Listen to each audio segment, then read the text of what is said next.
On the brink of death at a young age, Jesus' faith helped him fight through to survive. He's with me now to talk about this emotional experience. Thank you for joining us. It's an honor. This was a really deep and emotional story. Why was it so important for you to talk about? Well, I think that I need to let people know, let the young people know that even though you lose hope, you lose faith, there's somebody else out there believing, and I think that's the story that I want to portray to everybody. You were really young when this all happened to you, 9 years old. Yep. It must have been really difficult to be that young and you going through such a hard Crazy thing. time. Yeah. Yeah. Tell me a little bit about Well, that. it's hard to think about it. It's hard to think about it because when you're 9 years old, you just want to be playing basketball, you want to be playing baseball or whatever it is, do whatever 9-year-olds do.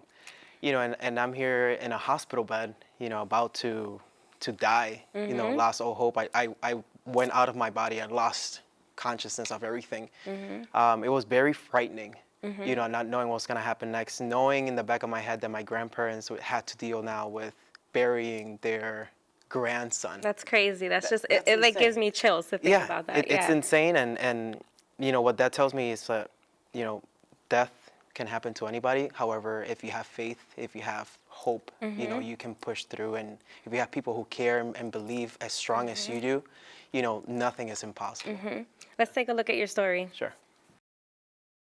In a difficult time, I was 9 years old, in room C, in my hometown in Puerto Rico. I was at the verge of death, with high fever, headache. I couldn't breathe properly. The doctor told my grandmother that I had a severe case of pneumonia. I was at the verge of death. I didn't know what was going on. I was surrounded by so many people, but yet I was sad. I was tired, alone, but I was in pain. There was no way out. My life was escaping from my very own hands. My family suffering. No way out. Rushed to the hospital, no response from my small body. God, I need you. That's all I remember myself saying in my head from my fading body. Then I hear the voice of God saying, I have a plan for you. Don't worry. When that happens, I am in San Cristobal, Puerto Rico, in Ponce, with multiple IVs, my grandmother crying, and a message from my pastor saying, we prayed intensively for you because he has a plan for your life. So at that moment, after a week of being out of it, of being unconscious, I felt at peace that I have encountered my healer. Shortly after many blood works, medical tests, the doctor said, we can't believe this. You are a miracle. There's no way that your small body could have hold and sustain the magnitude of that pneumonia. I was relieved. I was at peace. Since that day, I have never had pneumonia again. You that are young, facing similar health cases, don't worry, don't fear. The same way that God healed me, He will surely heal you. Just be patient. You will see. Don't give up. Remain. Push. He was my healer, and He is your healer too.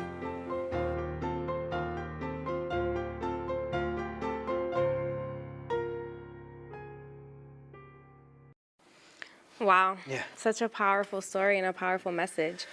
Yes, You've come a long way from then. I have. Talk to me about where you are now. Well, right now, I'm 22, working full-time, going for my bachelor's in business administration and theology. I wrote a book. You're an author. I'm an author.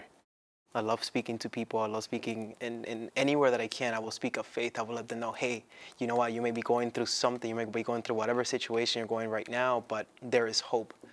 I'm sure you've gone through many other different obstacles in your life, and if you can go through almost dying, Right. I'm sure you kind of referenced that time in your life. Right. I can overcome anything because I already overcame death.